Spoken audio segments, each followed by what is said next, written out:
Hello and thank you for joining me, Joe Unwin, also known as FloJo, on another Microsoft video. Today we're going to be looking at the Copilot Studio and how you can actually automation test all of your Copilot Studio, providing they are manual topics. So how do we actually do this then? Well, firstly, we're going to need to use several technologies. We're going to need to use GitHub. We're going to need to use PowerShell. Then we're going to need to use Copilot Studio. And lastly, I'm also going to be using Notepad++ just to go through how we actually do some of the terminology and stuff like that, and some of the code, as well as actually creating a test script. But you can use whatever actual note editing software that you want to use, but I'll be using Notepad++. Okay, so let's actually get started then. What you first want to do is you want to go to the Microsoft Copilot Studio samples GitHub, and then from here you're going to see PVA Test Framework. Now this is likely going to be renamed to Copilot Test Framework at some point, or it may actually be renamed to something else, but if that happens I'll drop the link in the description when it does change, but I'll link directly to this one right now for you to actually use. So if you open up this test framework, what you're going to see here is you're going to see all of the code for this test framework. Now you can fork this and actually make edits yourself, change the framework however you want to, build it, and so on. And there is guides to do this all down here. But what we're actually going to be focusing on today is just the tool, and this is how the tool works. So what happens is you essentially have your test tool, you have a JSON file. Is going to then talk to what is now Copilot Studio, which is based on the PVA technologies, and then it's going to run a script. So how does this work then? Well, you want to go into tool, because we're not actually going to be editing any of this test framework. We're just going to be using the test tool itself. So if you go into tool and then you select your version, so I'm on a 64-bit of Windows, so I'm going to go into that. And then here we've got the PVA test framework.exe. So if you open that, what that's going to do is it's going to show you this raw button up here. So if you right click and do save as, then what I'm going to do is I'm actually going to save this into a folder on my desktop called Copilot Test Framework. So I'm just going to hit save there. And now I'm going to open up this section here. And I'm going to bring this over, and you're going to be able to see here. So in my desktop, I've got a folder called Copilot Test Framework, and then I've got PVA Test Framework here, and this is our application that we're going to be running our tests with. So how do we actually get started on writing tests and things like that? Well, before you do that, you need to understand the Copilot you're working with. Now, you can only run automation tests on a manual topic. Now, the reason for this is because generative AI responds differently all of the time. So to do a one-to-one comparison is not really possible with generative AI. So if you're working with manual topics, so you don't have any generative AI going on in that, you can actually compare the results. So you can run through a scenario, for example. Let's say we was asking for someone's name. I say it's FloJo. Then we send a message back saying, thank you, FloJo. We can do a check there where we can enter FloJo, and then we can check the message response to see if it's working correctly. So let's actually look at the Copilot that I've created previously. Now, this Copilot here, I've actually created on another video. So if you're learning Copilot Studio for the first time and you're actually wanting to make a Copilot, I recommend you go and watch that video. I'll put a link in the description. It'll teach you how to work with generative AI. It'll teach you how to use adaptive cards. It'll teach you how to actually create manual topics and so on. But I've got this Copilot here, and this isn't very important at the moment, because what we're going to do is we are actually going to extend this Copilot by adding a manual topic. And then we're going to go through that manual topic, add in some questions, add in some selections, etc. And then we're going to create a test for that specific manual topic based on this Copilot Studio Copilot that we've created previously. So let's head into the Copilot Studio then. So I've got my flojo.io Copilot open. I've got my topics here, and I've got my system topics, etc. What I'm going to do is I'm going to add a topic. So I'm going to go new, and then I'm going to go from blank. And then here we need to add some phrases, right? So let's add some phrases. We'll call this testing my stuff, testing, example testing, and testing framework. So I've got a load of phrases just as an example. Now obviously your phrases and your manual topic, etc., is going to be much more extensive than this, but this is just an example. So when I type for example testing my stuff, or stuff testing, or example testing, testing framework, all of these type of things, it's going to trigger this topic. So I'm just going to name this automation testing example. So we've got an automation testing example topic. So if I hit save now, we have now got a manual topic that's created that will allow us to add some stuff to it that will get triggered based on testing.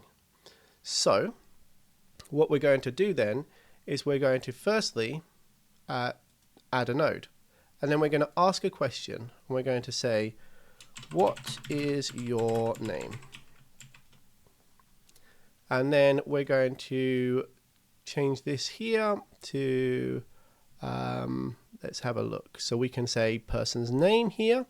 And what that does then is it adds it to a string, a response, and we can open that. And then here we can change that to var name. So now what's happening is we're saying, what is your name? So when this topic gets triggered, a question pops up that says, what is your name? And then whatever the person puts in, we save it as a string as their name. And then we'll say, okay, we're going to send a message. So we're going to say, thank you, space, and then we're going to pass in the person's name. So we're going to say, thank you, the person's name. Okay, so it's a fairly simple topic at the moment. It's just asking for the name, and then it's saying thank you, and then using their name in the response. So now we've got this topic created, we need to start thinking about how we can create test cases for this. So how this works then is essentially you type a as if you was having the conversation and the response from the bot itself, the Copilot itself. So how does this work? You say user, and then you would type something. So hello. So that's the user saying something. And then you would say bot, that's the Copilot bot saying a response back. Hello again. So what that then does is it's the user input, then the bot input, and then you have an end of conversation, and then that is how you essentially close out. So this would be one whole test. This would be a user putting hello, the bot responding hello, and then end of conversation. So what it's expecting is a user input, and then a response, and then end of conversation, and that is one single test itself. But obviously how our topic is set up, when I say something like testing framework, the bot is going to say, what is your name? And then it's going to do another message after I've responded to say thank you with your name. So rather than just being a 2-line test, it's going to say something like this: testing framework. Testing framework. Then it's going to say, what is your name? So what this part here is doing is it's triggering the topic. So the user is inputting testing framework, it's triggering this topic, and then it's checking to see that the question, what is your name, comes back. So what is your name comes back. Then what happens is the user would input a name. It's always lowercase. So the user would input a name. So I'd say Flojo, And then the bot is going to respond, and it's going to say, let's check, it's going to say thank you, and then the name of the actual person that they've put in. So here what I will do is I'll say thank you, and then I'll do Flow Joe, because I'm basically mimicking what I've done here. So then what happens is I've got a test now of a user. As a user, I say testing framework. The bot asks me for my name. What is your name? Then as a user, I enter Flow Joe, and then the bot should say thank you and the name that I've given it, which is Flow Joe. So now I've got an automated test script here, right? So this is you could actually run this as a manual test script right now. If someone was following this through, they could enter all of that information, but we need to now convert this into a automation test script. But what you need to do firstly is you need to save this as a chat file. Now what this means is if I do file save as, I'm going to save this in my desktop Copilot Test Framework, and I'm going to save this as test-script and then do .chat. So I'm saving this as a chat file. I'm not saving this as a text file or anything like that. I'm saving this as a chat file. Now, what you're going to notice here is that you don't have a chat file type, especially if you're working on a different notepad type of thing. If you're working on Word, for example, you're going to use .doc and stuff like that. So you need to make sure that the file type is .chat. So if I save this and then I open up this, you can see that now I've got a chat file. And this is what's really good about Notepad++, is it allows you to work with any really extensibility of a file type, and then you can modify that yourself. But what we're going to do then is we've essentially created a chat test script. So you can see test script.chat. So the file type is chat, and we've now got this saved. Awesome, we've created our first test. So how do we get this to run? Well, this is where PowerShell comes in. What I'm going to do then is I'm going to need to essentially run some scripts to convert this to a JSON file. And then from that JSON file, I can then run my test against Copilot Studio, and I need to get some information from Copilot Studio. So essentially what we're going to do now is we've already created our test script, which is a .chat file. Now we need to move into the testing and conversion phase. So this is where it gets slightly complicated, especially if you're not familiar with PowerShell or anything like that. But the easiest way to do this is just hold down Shift. Like if you right click here, it will say open terminal. But if you hold down Shift and right click, you can open PowerShell window here. And what this does is it opens it in the directory that you're at. So I'm in my Joe user, and then I've got my desktop, and then I've got Copilot Test Framework. So I'm in my folder right now where this is. So what I'm going to do then is, let's open up this again. I need to convert my file from chat to JSON. So we have this run file here. So if I copy this and I just paste this in here, what that's going to do is it's going to target the file that we have in here, this application file. It's going to pass some parameters in.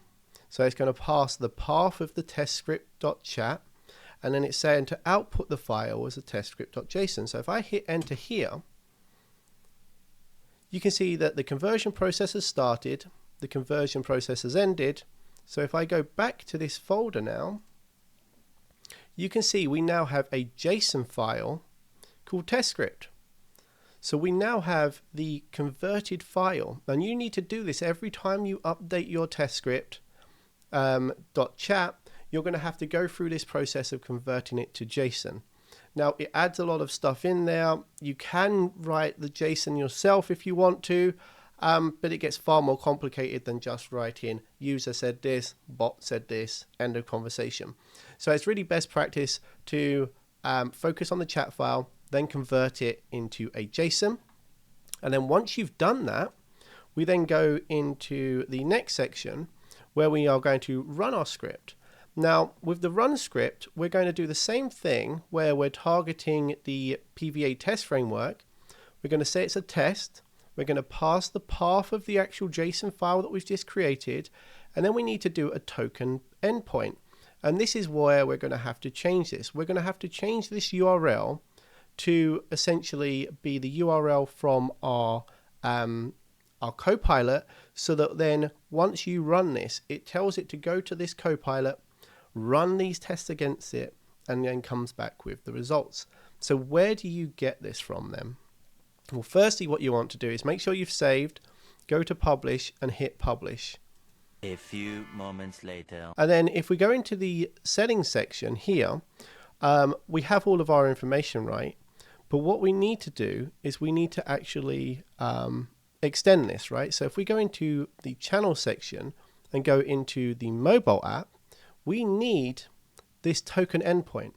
Now, this token endpoint, I'm going to essentially blur out some of it. But what I'm going to do is just say that all you have to do is go into this token endpoint section and copy that.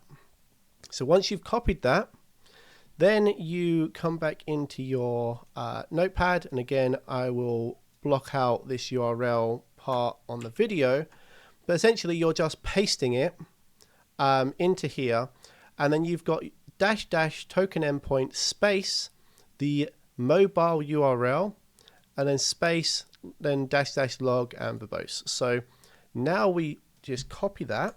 What we're going to do is we're going to go back into our PowerShell, and where we ran this from before, we do exactly the same thing. So all you have to do is right click in PowerShell and it will paste for you. It does the PVA test framework, send test script.json, which we've just created up here from converting our chat file to JSON. Then it's got the token endpoint. Again, I'm blurring some of this. And then what you can do is just simply press enter. And what that's going to do then is it's going to connect to it. It's going to start the test script.json. It's going to go through and say testing framework, bot sends, what is your name? User sends, FlowJo. Bot sends, thank you, FlowJo. And you can see here that the test script has passed. It took 13 seconds to run that test script. And you can just run this over and over and over and over. So I'm into here. And now we've got a log file. So if I open up this log file, you can see what we get back, right? So we get the session date, we get the conversation, we get the user utterance. So you've got the testing framework and FlowJo, the expected response, the received response, and so on. So you actually get a log with Excel as well that you can work with, and you also get a text log as well. So that is how easy it is to basically get started with automation testing on Copilot Studio. Now, what you can do is you can make as many manual topics as you want. You can just do targeted tests for you. So let's take a look at this then.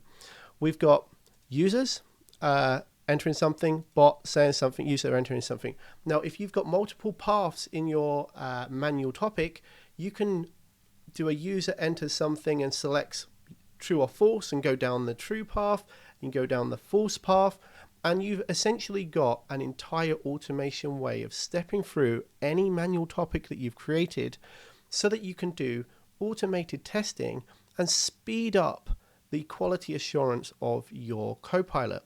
This will allow you to focus on the generative AI aspect and make sure you're manually testing that to be happy with the responses that you're getting back, and that you're targeting the correct locations on websites or SharePoint or wherever you're working with. But this will alleviate a lot of that testing pain because you can just run it over and over. But you don't actually have to create multiple test script files every time. You can just create one per topic. So I normally say test-script- and then I do the topic name, and that would be the test for that particular manual topic, and then I can have multiple tests. So in this instance, I've got user enters test framework, etc. What I could do is I could then just go under this end of conversation, do another test, and then do end of conversation. And then this does test 1 when it hits end of conversation, and then test 2. So this is how you can then add multiple tests to a file, and then you can save it, run it, and you can just change the name on here. So as I said before, I have test-script as this example, right? But if you're working with multiple topics, you could have test-script-automation, test-script-name capture, test-script-car version, like anything like that, right? You can make all of those test script files, and then you can convert them to JSON, and then you can just run them through, and then you get all of the pass and failures. And you can see, especially if you're working on a large Copilot, that if you're doing anything, and it has an impact in certain areas, you can see if you're actually making an impact and find issues faster by having the automation tests run all of the time. You can just set this up to run however you want. What I normally do is at the end of the day, I kick off all of my automation tests, make sure I haven't broken anything. If anything gets flagged as an issue, I make a note of it. I come back in the morning. The first thing I look at, any issues that I've caused, I fix those issues, run the automation tests again. Great, happy, start the day again, rinse and repeat until I've finished a Copilot in Copilot Studio. But that is how easy it is to get started with automation testing in Copilot Studio. Now, obviously, this is quite complex, but what I'm actually going to do is I'm going to write all of this up on a blog post as well. So I'll put that in the link below so that you can get all of the code, you can copy all of this, as well as if you have any questions, throw them in the comments below. And don't forget to hit that like and subscribe button to help support the channel. Really appreciate you joining me, and I hope you enjoyed the video, and I'll see you next time.